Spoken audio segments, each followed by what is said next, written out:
Маушылар, бүгін сіздерге бір керемет приложениемен таныстырғым келіп тұр. Ол үшін Google-ға бар жоғы genial.ly деген сөзді жаза қоясыз. Яғни бұл арнайы сайт.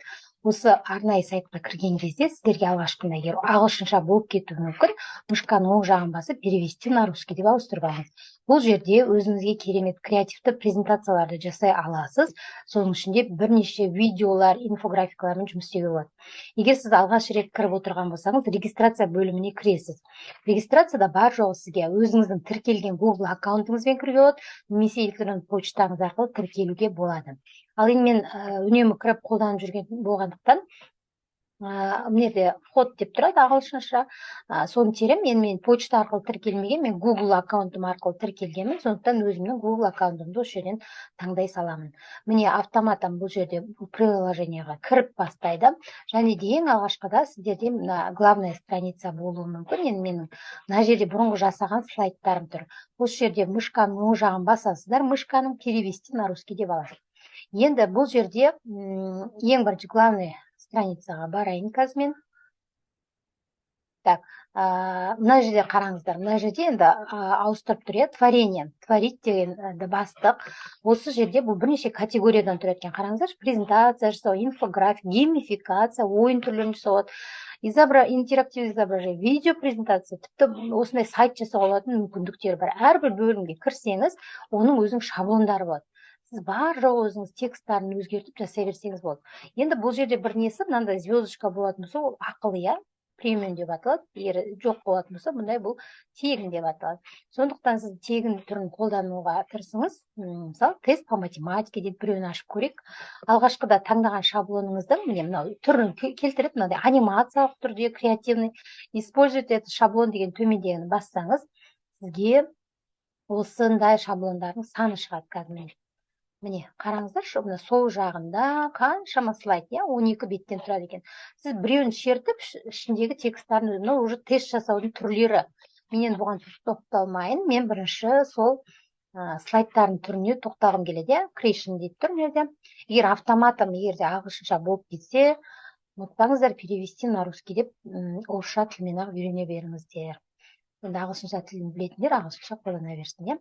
Так, мына жерде мен презентация, ең басты презентацияны қалай жасау керек. Міне, мен жақсы қазір қолданып жүрген мынау қара экрандағы, ручкамен жазатындай, немесе мынау маған бұл премиум екен. Тағы қандай? Өте керемет, әркім пәніне байланысты, немесе жаңағы несіне байланысты бар. Мысалға мен енді бүгін пост қойдым ғой, соны қалай жасадым, көрсете қояйын. Мына классный доска деп тұр, осы ұнайтын маған. Использовать это шаблон деген басамын. Енді бұл жерде шамамен, қараңыздар, барлығын қосқанда бір 20-дан асады. Выберите всені таңдаймын. Енді добавитті басамын. Сосын барып, егер керек емес болатын болса, удалить етіп отырамын. Бұл жерде бір кереметі дайын шаблон бар, анимация өзі бар. Міне, қасына барсаңыз, қараңызшы, мынау өзгертуге болады. Мысалға, бұл жерде енді мына шрифттар орысша, ағылшыншаны тура осы күйінде қалды. Егер қазақша жазсаңыз, ол тек Ариал, Таймс Нью Романмен қабылдап қалуы мүмкін. Сондықтан мен мүмкін қалай жазсам болады. Бейне сабақ дегенді бір ағылшын әріптермен жазып көрейін. Енді қараңыздар, әрбір бөлігінде былай шертсеңіздер, ол өзгеріп тұрады. Мысалы, математика пәнінен деп қойын. Енді мен мысалға орысша, қазақша қостым. Бұл шрифтті қабылдамайды. Сондықтан, егер де мынандай керемет жақсы шрифт болсын десеңіздер, оны латын тілінде немесе ағылшын тілінде жазғандарыңыз дұрыс. Мысалы, пән мұғалімі деп қояқ мерге. Омарова деп. Айша деп қояқ. Енді қараңыздар, мына жердегі әрбір объекті жылжиды. Егер осы слайд ұнап тұр, маған қалдырам десеңіз, жоға жанына көзінің суреті тұр, превьюді басып көріп аласыз. Чертесіз үстіне. Енді бұл онлайн жасалады. Міне, бірінші слайдым дайын. Келесі екінші слайдқа өтемін. Мысалға менерге разделдарға бөлуме болады. Мысалы, мен не туралы айтайын деп отырмын, қандай мазмұны, индекс емес, менде мысалы мазмұны деп, жоспары деп өзгертсеңіз болады. Алдымен кәдімгідей слайд дайындап аласыз ғой. Сөйтіп әр бөлігін ауыстырып отырасыз. Мысалы, не істеу керек? Мен примерно менерге былай жазбаймын, уақыт кетірмеу үшін. Тек қана өзгертіп отырасыз. Тағы көресіз, бұл жерде қандай бір ерекшелік бар. Жерде бір қандай анимация бар екен. Міне, мынандай өзі плавно шығатын анимация. келесі бет, енді бірінші бөлім болса былай тоқталам деген сияқты, екінші бөлімге былай, әрбір енді мына жерде сурет кездесіп қалды. Мысалы сізге бұл жерге бұл примерға беріліп тұр. Осының жоғары жағында реплейсті бассаңыз, сізге айтады, сіз мүмкін Pixabee'ден, Giphy деген арнайы онлайн сайттардан алуға болады дейді. Немесе URL өзіңіз білетін бір сайттар, немесе Your Computer дегенді бассаңыз, сіздің компьютеріңізге доступ кіреді. Яғни шертесіз, мүмкін сіз алдын ала бір дайындап қойған суреттеріңіз бар шығар, иә? Мысалға, мен мына жерде бір сурет таңдай салайыншы. Таңдадық. Бұл айтпақшы, бұл программамен керемет портфолиоларды жасауға болады. Иә, енді мынаны жылжытып, кішкене, бұл жерде қараңыз, енді 2 рет шертсеңіз, суретіңіз активный болады. Яғни ол шетіне шығып кетуі мүмкін деген сияқты ғой. Үлкейту керек, кішірейту керек деген сияқты. Мысалы, мерге мен мүмкін бір портфолио жасап жатқан болсам, ат жөнінде жазып қоятын едім. Ағылшынша жазайын. Маған шрифттің мына стилі ұнап тұр. Сондықтан алдымен өзіңіздің идеяңыз дайындап аласыз, содан кейін барып барлығын қолданасыз. Мұны керек жоқ болса, мына қасындағын басасыз. Don't show басасыз, удалить. Мынау керек емес болса, мүмкін мына жерге каждыйның суреттерін ауыстырып шығарасыз. Бұл жерде бір енді керемет идея береді сізге. Ешқандай бас қатырып, нені қайда қоямын деп жатпайсыз да.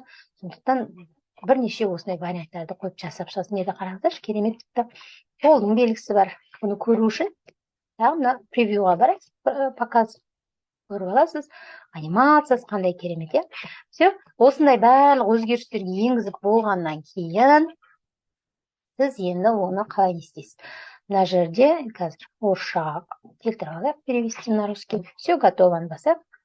Так, енді бұл жерде публичный деген бар, частный. Мысалы, публичныйға қойып қойсаңыз, сіз жіберген сілтеме арқылы жібереміз енді бұл жерде. Соны кез келген адам көре алады. Және де, мына жерде вы уже запустили свое творение, сіздің жасағаныңызды Genially'дің общий сайтында көрініп тұрады, егер жаңа біріншісін таңдадым сол кезде. Енді ары қарай қараңыз, настоящийдің қасында поделиться деген бар. Я просмотр в качестве социальной страницы дейді. Осы сіздің мынау сілтемеңіз. Осы сілтеме арқылы сіз әріптестеріңізге, оқушыларыңызға жібере аласыз, чтобы сіздің слайдыңызды көру үшін. А скачать етіп алуға болады, бірақ ол ақылы. Сол үшін копировать-ты басасыз. Сөйтіп WhatsApp арқылы ма, әртүрлі желілер арқылы осы сілтемені жібересіз. Бірақ жаңағындай ұмытпаңыздар, чтобы ашылуға рұқсат деген сияқты. Міне, бірінші слайд кетті, екінші. Дәл осы сілтемемен сіз ашық сабағыңызда, өз сабағыңызда онлайн режимде көрсете бересіз.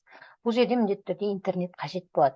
Немесе енді видео түрінде сақтағыңыз келсе, енді экран снимок деген бар, бандикаммен болсын, KineMaster немесе көп қой Camtasia деген программалармен экраныңызды снимок жасап алып, видеоға айналдырыңыз.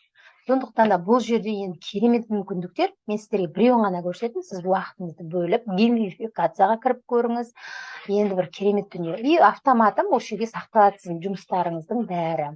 Create деген яғни құру, міндетті түрде орысша ауыстырып отырмыз. Енді мен ағылшынша жұмыс істей бергендіктен онша баса бермеймін. Сондықтан мына видео презентация өте қажет. Изображение, учебный, геймификация енді керемет. Жаңа ойын түрін қалай жасаймын, тест жасаймын, рефлексия жасаймын дегендерге өте керемет сайт. Осы сайттың дос болыңыздар, сау болыңыздар, сәттілік.